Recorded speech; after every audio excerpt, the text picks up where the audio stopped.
Good day mga ka-sports natin dyan. Choco Mucho, nakakagulat nga to para sa mga fans nila dahil nalaglag ang kanilang team na sinusuportahan.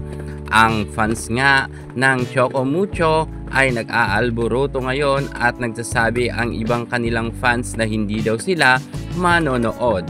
Sa totoo lang, sa kanilang pagkatalo nga sa PVL on tour at inilaglag nga sila ng Zeus Coffee kagabi, ay malamang at sa malamang ay mababawasan nga ng manonood sa PVL.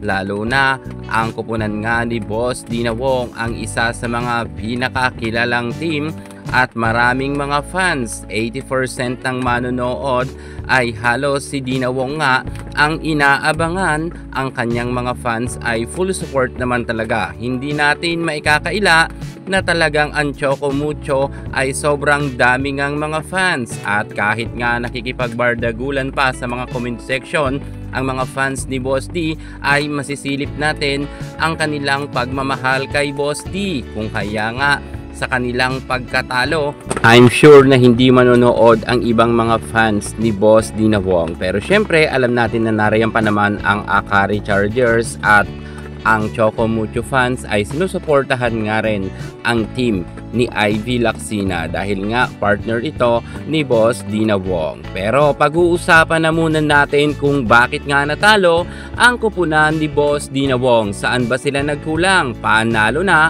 natalo pa. Grabe talaga ang laban. First set, second set, nakuha naman ito ng Choco Mucho. Ngunit pagdating nga sa third set, fourth set hanggang fifth set, dito na inalat ng todo ang team ni Boss Dina Wong. Saan ba nagkulang ang team ng Choco at bakit sila natalo? Well, pag-uusapan natin ang naging performance ng bawat players ng Titans. Narito na nga ang kanilang naging performance. Individual to Molde top scorer, at sumusunod nga dyan itong si Hanny Reyes Tubino na mayroon 17 points. Si Molde ay 27 big points. Grabe rin yan. Si Wegos naman ay nakakuha ng 11 points, samantalang itong si Cherry Nunag ay naka-double digit rin ng 10 points. Picanha nagkaroon lamang ng 5 points. Well, kung tutuusin, kung makikita nga natin sa record ng Choco Mucho, lumaban naman ang nasabi nating mga players ng Choco dahil nagkaroon nga sila ng 4 na double digits na player. So talagang medyo inalat lang talaga sila pagdating sa duluhan na laban. Kung baga sa kakulangan ay wala masyado talaga, kasi ipinakita naman ng Choco Mucho ang kanilang tapang at tinapatan naman nila ang Zeus Coffee.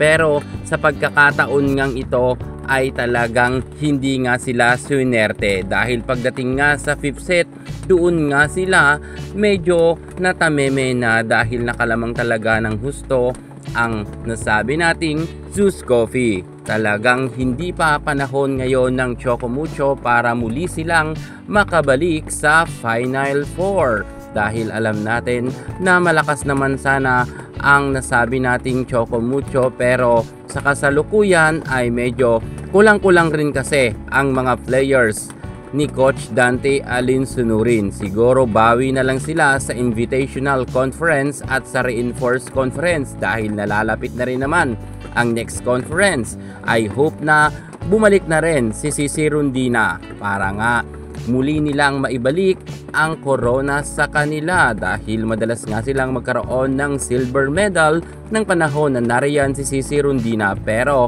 nang nawala si Cici Rondina at nawala rin ang kanilang ibang star player dahil nagkaroon nga ito ng injury, at inalisan rin sila ni Mars Alba at ni Micah Ortiz, ramdam natin ang kakulangan sa Choco Mucho. Siguro masasabi ko, bawi na lang sila next conference.